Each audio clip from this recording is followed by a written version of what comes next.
Hello, today is Tuesday, Wednesday, July 29th, 2026. So July is almost over, and next week my vacation starts, right? Next weekend, not this weekend. So I'm thinking of visiting China, but it will be another solo travel for me. So I'm not sure if I will not be lonely there in China. But I hope to be happy and comfortable in traveling in China. As with other days, let's learn something about China. China. Trump hates China, so we'll learn something about China.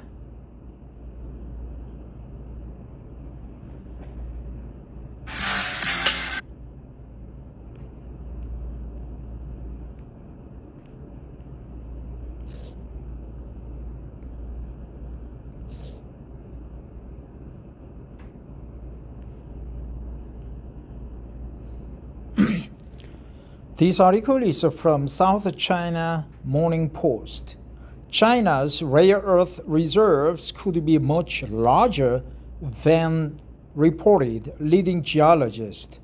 But potential resources at massive bayan Obo mine in Inner Mongolia do not automatically translate into economically recoverable reserves. So basically, they have large reserves, but it would be very difficult to tap into the reserves, right? It requires a lot of heavy engineering, a lot of resources, and maybe it's not worthwhile to produce rare minerals out of the ore. The world's largest known rare earth deposit in northern China could contain far more resources underground than currently reported, according to a leading Chinese geologist. Containing 100 million tons of rare earth reserves, the Bayan Obo mine in the Inner Mongolia Autonomous Region has served as the backbone of China's rare earth industry for decades. According to Yang Li, a Peking University geologist, Bayan Obo's rare earth resources have been the dominant source of global rare earth production since the 1990s. Even so, scientists now believe the currently reported figure of reserves may not represent the full geological potential of the region. A 2025 study led by Yang found that Bayan Obo was not formed through a single geological event, but through multiple stages of carbonatite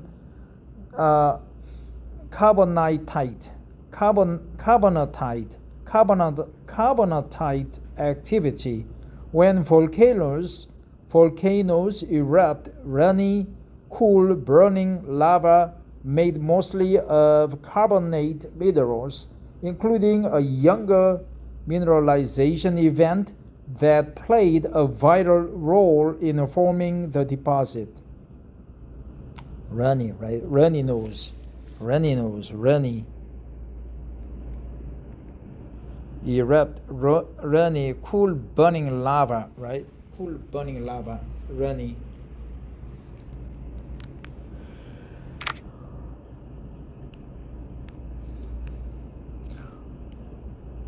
Our most important finding is that Bayan Obo not only contains 1,300 million year old igneous carbonatite, but also a 430 million year old carbonatite. And the second phase was key to mineralization. Yang said of the study published in the journal Science Advances. Peking University geologist Li Yang, third from left, and back row, led a research team in carrying out fieldwork at Bayan mine in the Inner Mongolia Autonomous Region. Photo Li Yang. So 3 beautiful females and 4 males. Unlike conventional shallow deposits, Bayan is associated with large carbonatite bodies extending deep underground, Yang said, adding, carbonatite bodies are highly likely to exist at depth, accompanied by mineralization. The largest geological model suggests that deeper parts of the deposit may contain additional mineralization, opening new possibilities for resources that could be several times bigger than present estimates. As of now, the potential resources of shallow rare earths in Bayan at depths of 500 to 1,000 meters, or 1,640 to 3,280 feet, amount to 333 million metric tons. But potential resources do not automatically translate into economically recoverable reserves. The deeper the deposit goes, mining difficulty and production costs increase rapidly, Yang said. Potential resources at great depths may not have the same value as shallow resources. Extracting ore from hundreds or thousands of meters underground would require higher investment, more advanced mining technologies, and economically viable rare earth prices. Despite the potential larger underground resources, the global rare earth competition is not simply a race to discover the largest deposits. Observers have cautioned. The problem of rare earths is not about quantity. Even 100 million tons could supply the world for hundreds of years, Yang said. The real challenge is mining, separation, refining, processing, and high-end manufacturing. China's dominance in rare earth production has probably pushed the United States, Japan, and Europe to seek alternative sources of supply. The urgency stems from rare earth elements becoming increasingly important for electric vehicles, wind turbines, electronics, and defense technologies. In the U.S., Las Vegas headquartered MP Materials restarted production at California's Mountain Pass mine in 2017. I have about 3 or 7 MP Materials stock shares. Once the world's leading rare earth operation, Mountain Pass mine, declined in its productivity after competition from China and environmental challenges, before efforts began to rebuild America's domestic supply. Meanwhile, Japan, since 2013, has explored deep-sea rare earth resources near Minatorishima Island in the northwestern Pacific Ocean, where researchers identified large deposits of rare earth-rich mud on the seabed. However, developing alternative supplies remains technically challenging.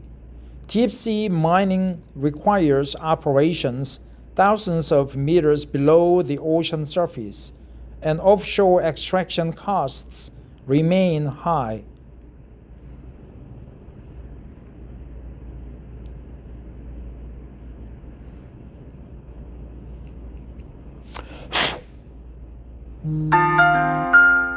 While countries are racing to secure new sources, developing rare earth supplies outside China remains expensive and technologically challenging.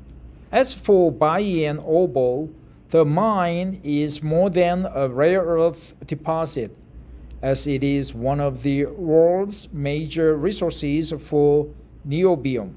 Niobium is critical metal used mainly in high-strength steel alloys, aerospace materials, and advanced engineering applications. China is highly dependent on imports for niobium despite having significant geological resources. Why? Why dependent? Why, when you can mine the niobium in your territory? The challenge is not simply the amount of niobium on the ground, but the difficulty of extracting it. Many Chinese niobium deposits are low grade and occur alongside other minerals, making separation and processing expensive. This is still fundamentally a cost issue, Yang said. Baogang Group has been working on niobium processing and has made progress, but becoming a world-class niobium base may still require further efforts, he added, referring to the Chinese state-owned enterprise that operates the Bayan Obo mine. Chao-Kong. Right, Chao-Kong. Chao-Kong reported China.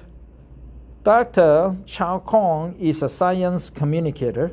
He holds a PhD in complex systems, complemented by undergraduate and master's degrees in physics.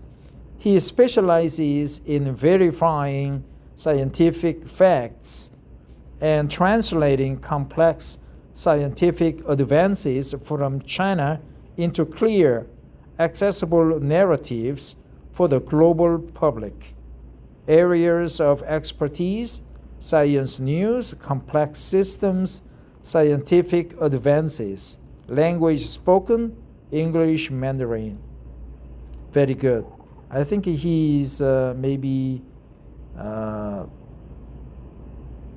Chinese Singaporean.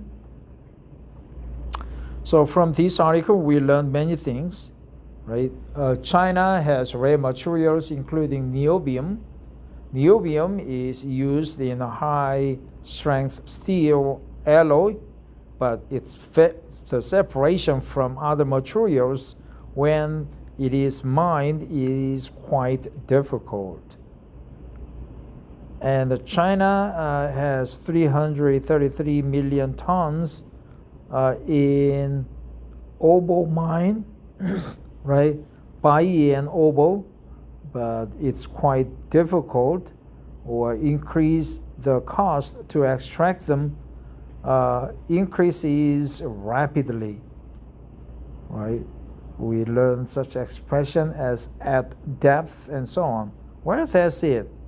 This article is, I don't know, it's a little bit esoteric and diverging, not converging, but I got some impression about Chinese rare earth. Thanks for listening. Have a great day.